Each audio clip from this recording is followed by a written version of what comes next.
Okay. Morning. Questions? Cornerback situation looks a little dicier just based on the injury report from yesterday. Can you kind of give us a sense of, Amik's standing and, whether you'd even consider activating DJ this week to kind of help you with some of the depth issues? Well, I don't see DJ yet. I love where he's at, man. He's getting better.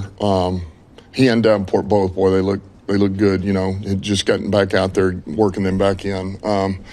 Amik, we'll know a lot more today with Amik, And same thing with TA. That answer is probably going to come through after practice here with both of them. I have a pretty good idea. You think TA might have a chance to practice today? I don't see him practicing today. I don't. Amik may be able to go a little bit here. We'll see. Get him moving around.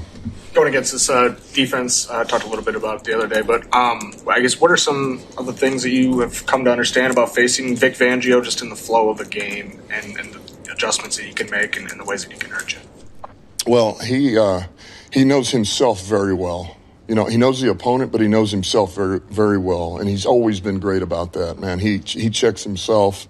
He makes sure that you really can't get a beat on him. He's always now.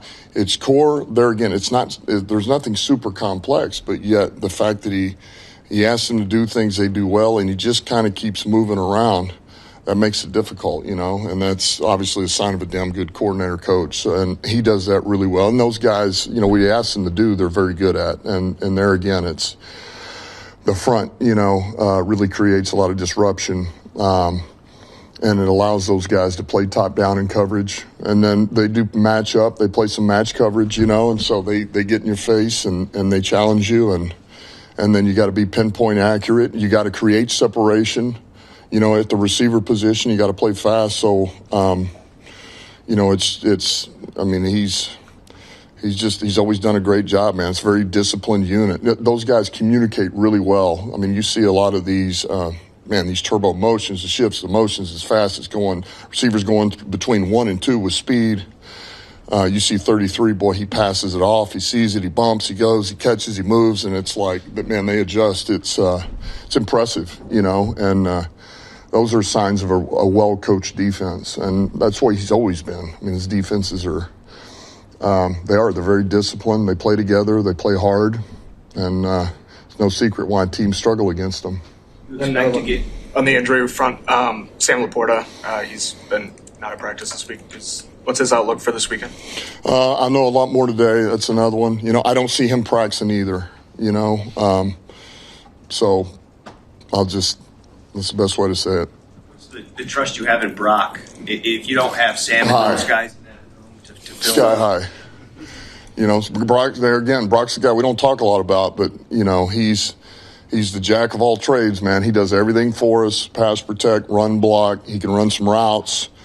He plays special teams. Like he's one of the most dependable players we have on this team. And at the end of the day, what you really need in the tight end position is versatility and smarts. And he's got both of those. And he's tough. I mean, so he checks a lot of boxes of a well-rounded tight end. And so that is always going to make me feel a lot better, feel us offensively, feel a lot better. I don't know if he's a solution this week per se, but you've been working Jackson Meeks over there with the tight end group quite a bit. What is maybe the future you see for him potentially there, or is that just solving a short staff middle week? No, not necessarily. I mean, there's some things he did on scout team that really caught our eye, really leading up to, this has been 3 or 4 weeks ago. We had to use him. It was by necessity. We had to use him on some scout team tight end. And, one day I watch him, he's mixing it up with Muhammad, and, you guys know what we think about Muhammad, the type of player he is, especially in the run, setting edges and stuff. And he kind of held his own, didn't look, I'm not saying he won the rep, but he didn't look like a fish out of water. It looked like, whoa, this is kind of natural for him. He's got some strength. He's got some size. And we know the athlete. He's big skill, right? He's a big athlete. He's got length, can play strong. So then we just kind of, moved him over there a little bit, and he's been working with Tyler Roll. Now, he still does scout team receiver, and he's still working with Scotty, too, here and there. But, we're just kind of tinkering with him. Maybe there's an H-back in there. There's an athlete. So we'll see. We're just going to keep working with him. He works hard, and he works hard, and he's smart, too. Ahmed, back in the building this week. What's it like to have him around again? Who's that? I'm sorry. Oh, yeah. You can only imagine, right? He's fired up to be back. He loves ball. We haven't gotten him on the grass. We're just trying to work him back, make sure he's good. We're trying to be smart, and then, we'll get him practicing next week with the team. But he's here. He's around the guys. So, listen, he's fired up. It's good to have him back.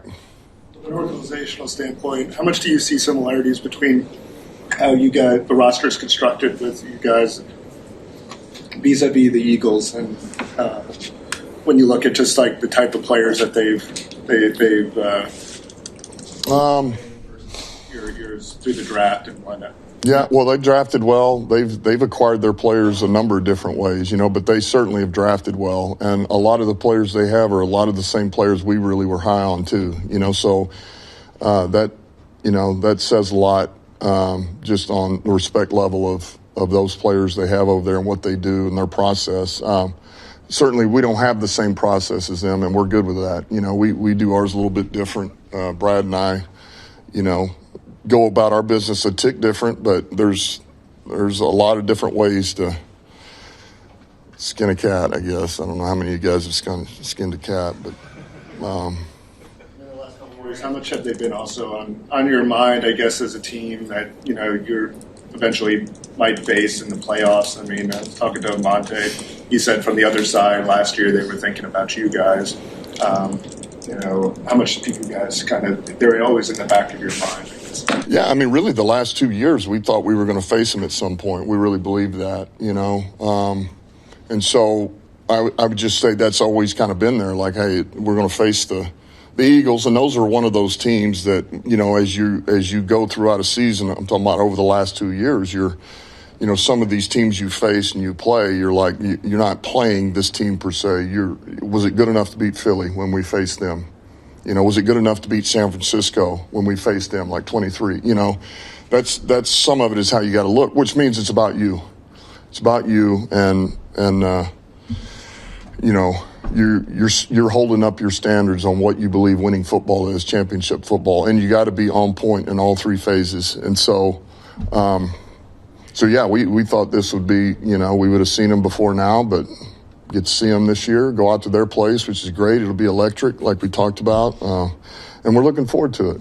One of the Aiden Hudson, he was saying he sees this as like a must-win for you guys. Do you like guys, and I know you try to keep everything even keeled in every game the same, but do you like that guys are viewing it like that, like a Hudson, taking that much pride as you guys are looking to prove like you're in that upper echelon of teams in the league? Yeah, I do. I do like that. I think we need to apply some pressure on ourselves, in a good way, because I know we got the right guys too. That's what helps, right? The reality is we still got a lot of games left. All right. How much is a must win? But yet, man, I think when you view it that way, like we got to find a way to come away with this one. It's important. They're all important, but this is the one in front of us right now. And I just think it applies the right kind of friction, the right kind of pressure on you. So I am good because I know our guys, and I know that they're gearing up. They're going to be ready to respond. They know it's not going to be easy. We're going to have scratch and claw for everything that happens. And really that play that happens with 11 minutes in the second quarter could be the difference in this game. One of the talented guys that the Eagles have drafted recently was Quinyon Mitchell, drafted 2 spots before Terrion. Obviously, I know you guys are happy with Terrion, but was Quinyon on your guys' kind of short list of options? Yeah, we liked him. We had him in here, had a visit with him. I'd tell you, he's really grown. I mean, even this year, just watching him from the first game to the Packers the other night, man, he's growing. I mean, he's getting better and better and better. His coverage ability, man, he doesn't get phased. Nothing really stresses him. Can play the ball in the air. But we liked him, There again, he was just a little raw coming out of where he came out of, but he's really taken off. They've done a good job with him.